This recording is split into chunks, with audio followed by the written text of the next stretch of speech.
Russian private military company Wagner has shot to global prominence, partly due to its role in the conflict in Ukraine.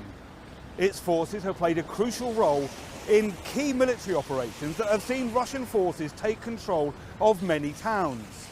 Its soldiers have been deployed in Syria, in Libya and many African countries where they have been welcomed as heroes.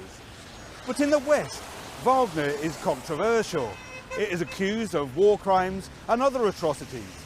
According to Western rhetoric, this is partly because of its policy of recruitment from Russia's prison population. We're in St. Petersburg, where we met with Spartak, a Wagner commander and former convict, who says that he joined not to be pardoned, but to fight for his country. I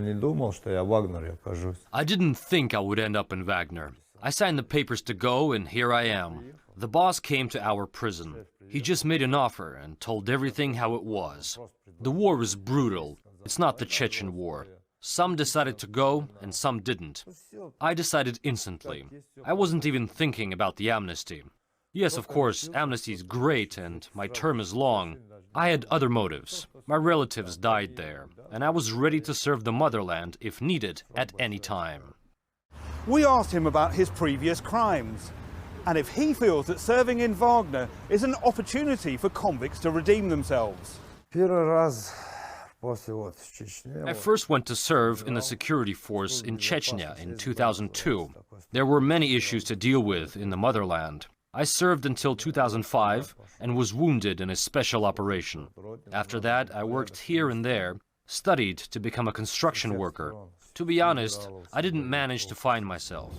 I began to break the law and got locked up. After the war, I was young, maybe mentally unstable. Maybe I didn't understand something. In my own reality, I didn't make any further plans for the time after the contract. I was thinking about the guys. I was thinking about the performance of the assault group. We thought about the job and served as faithfully as we could. We tried to be useful.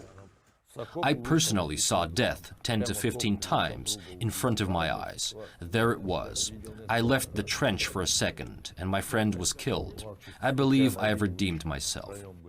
Spartak told us how he joined the private military company and about the equipment and supplies on the battlefield, along with the relations with the group's leader, describing Wagner as a brotherhood. After the head of Wagner came to us and told us everything, the Federal Penal Service speaks to us, whether we want to go, if we're ready, if we understand what we're getting into. And in 2 to 3 days, he comes back. Then begins all the paperwork, all the bureaucratic issues. I don't know the details. I haven't delved into it too deeply. We talked, and he took me away, as he promised. He said he'd come, and he did. And we flew there by plane, then by helicopter, and then we arrived at the training base. We're given 2 pairs of the best uniform, rations. We have good, timely deliveries. Wagner, this is my family, my brothers. I can call them, sit down to talk, drink tea, go somewhere, help out if needed. They have their own brotherhood. The main thing is for them to do their job. I'm proud in general that I served, that I met the boss. I'm proud that I shook his hand. He taught me a lot. Spartak is convinced that Russia will win, despite fighting against foreign mercenaries and Western backers of the Kiev regime. Captured Ukrainian soldiers have been brainwashed, he tells us. They have a lot of propaganda there. They think that they will soon take Moscow, but they're afraid of Wagner. I captured this one Ukrainian, and he told me all sorts of nonsense. I think many guys are ready to serve with us, because they start seeing the reality. Even though there is information on the internet, they're still heavily zombified.